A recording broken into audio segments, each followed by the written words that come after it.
我们还是回到国民党，国民党现在这个反共牌好像也不敢打，大家就骂他是一个舔共的政党。然后另外一个金国牌，过去引以为傲说蒋经国相较起来老蒋小蒋，大家是认为小蒋在台湾的时间长，相对于一些建设的贡献，大家认为还是相较较有感哦。所以没了这个金国牌，没了反共牌，国民党到底在怕什么？或者国民党到底还剩什么呢？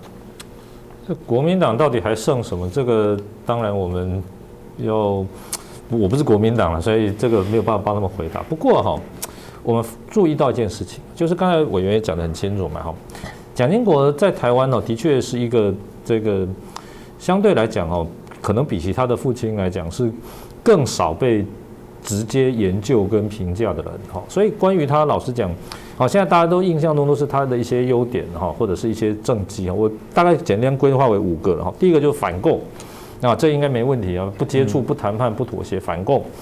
那第二个呢，发展经济10大建设等等。当然，这个10大建设或者是发展经济这过程当中的一些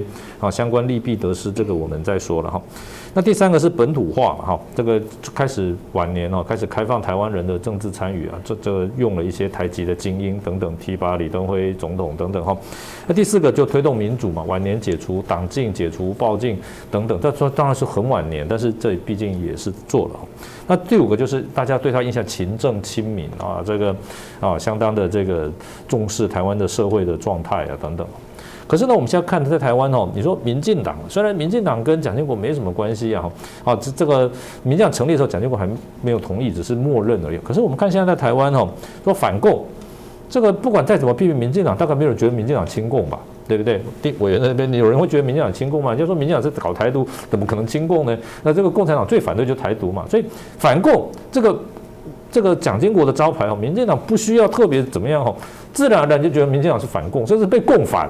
民进党就是共产党就反对他，所以民进党不只是反共也共反，自动这个帽子就戴在民进党头上。那国民党呢，现在来讲就是说反共刚才我也讲清楚，国民党现在在反共吗？至少没有人公开讲我们国民党现在要反共。没有嘛，对不对？因为还不断的强调说什么论坛啦、对话啦，这个找跟共产党共同的语言，什么两岸炎黄子孙等等等等，会不会急着说，我担任主席有没有共产党的这种贺电？这现在来讲，这个反共，这个国民党现在就不太敢讲了。那说发展经济。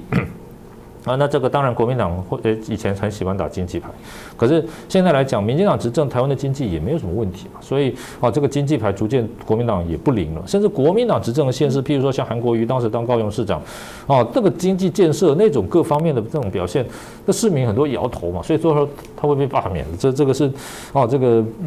自然的一个就是讲说这个是必然嘛。那本土化。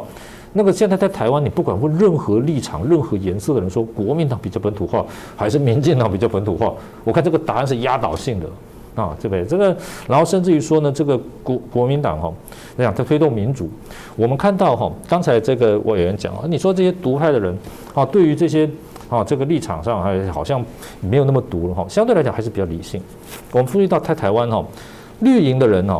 就算他不支持蔡英文，就算他不支持这个现在这种相对比较中间的路线相对来讲还是比较理性的讨论。可是呢，我们看这个国民党的政治人物常常动不动就什么枪毙谁谁谁，对不对？你说一个陈时中防疫这个，好坏我们也可以讨论。可是有没有国民党政治人物动不动说要枪毙陈时中？也有嘛。然后动不动就是说什么我要枪毙谁怎么这个共同诛之，这种非常文革式的、非常这种杀戮性的语言是哪一个党的政治人物比较多？这也很清楚嘛，这也非常清楚所以我觉得现在来讲，就是蒋经国的这种最崇尚的正面价值在台湾恐怕是被民进党落实的比较多。这当然，为什么民进党比较落实比较多，也是因为这没有不这样做，你是没有选票你是没有办法执政所以这个台湾的走向民主其实是让整个政治相对来讲是优质化、良性化的一个象征。那国民党呢？如果说刚才对于那几个你不去努力，特别是讲这个反共这个中国的问题你总是暧昧其词相当的模糊甚至总是想要说联合中国的力量，联合中国共产党力量来斗争这个台湾的民进党怎么样给你拆台怎么样来给你找麻烦这个我认为这样子的话是一定得不到支持的然后一定得不到支持。所以这个国民党就是目前来讲，是不是总是还有部分的国民党人士存在这种引外力，来斗争这个国内的这个政敌，就是民进党这种我认为就是中国历史上常常也出现这种现象嘛。这个如果国民党还是部分真正人物还是存在这种心理我认为那这个自然他们就不可能去走反共牌自然不可这个所谓蒋经国的这些正面的形象就会被民进党整个拿去，我想是必然。